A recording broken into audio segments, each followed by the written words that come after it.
Hello, and welcome to Lesson 2 of the Trinity teachings. This video is on tools. Okay.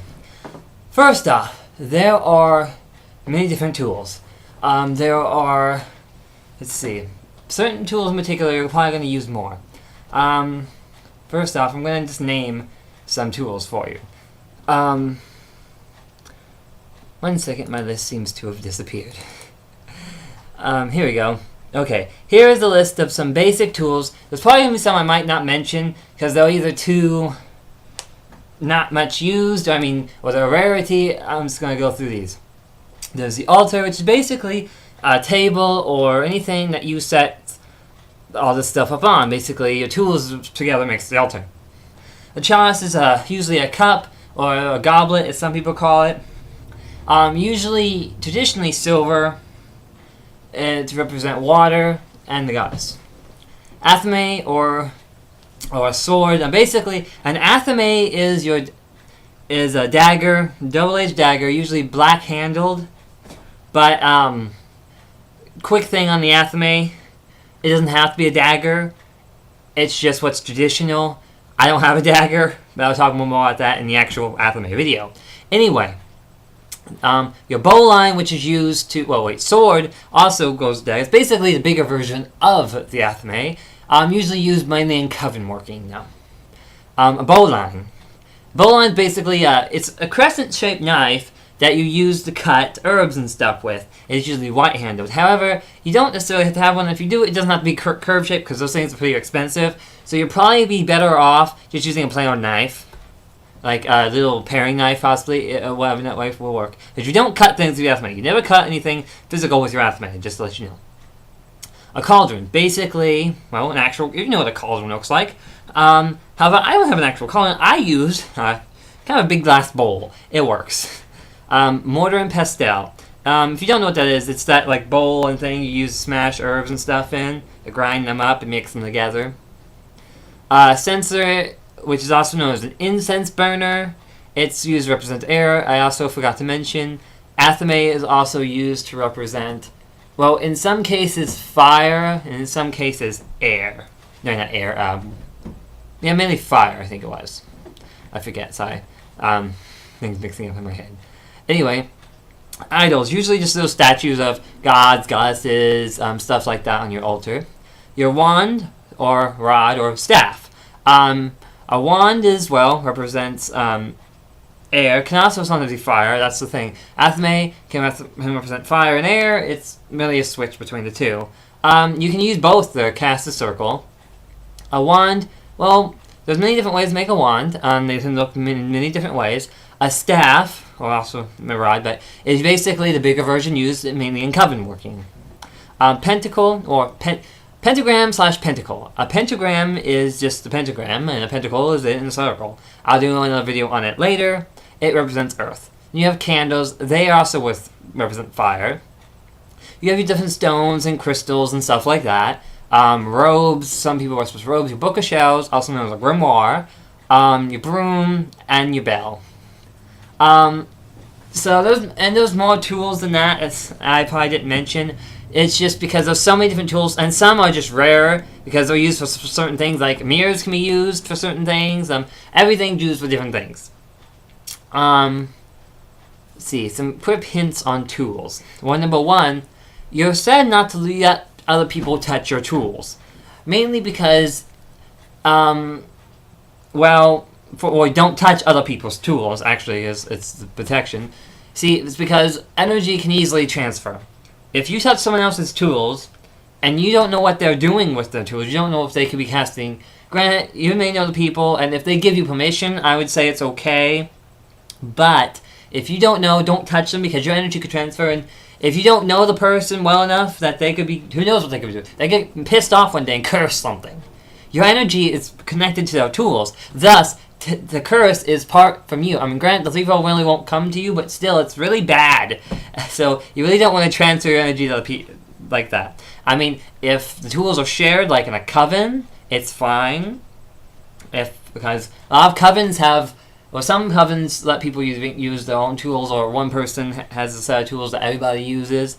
But if they're coven tools, it's fine because you're all doing coven work together, so The tools usually aren't used for anything beyond. And if you know the person, or you two share, or whatever, you can do it as well. My coven, I had, we shared tools that I had, because they didn't really have tools. The only thing we didn't share was wands. Everyone usually has their own wand. But that would be more in the wand video. Let's see, what else on tools? Tools, you do not require tools to do this. Tools are merely a extension of you, per se. Excuse me. Tools are an extension of you. They are not required for Wicca. I mean, candles, sometimes certain things, but tools are just an extension of you to help you focus power and all that. They aren't what makes it happen. You are what makes it happen. You are the prime tool. In fact, somebody once told me that you don't even need tools in that. In fact, they used what they call an imaginary altar. You're probably like, what? It's weird, but what they do is they cast a physical actual circle. That they actually do. After they've done that, they sit in it, they close their eyes, and they visualize an altar with all the tools that they need at this current time on it, and they visualize doing all these different things. Some usually visualize the altar, then cast a circle as they're visualizing the altar, but still the cast circle gets cast. But either way, they visualize the altar. So, right, there you go, that's another way.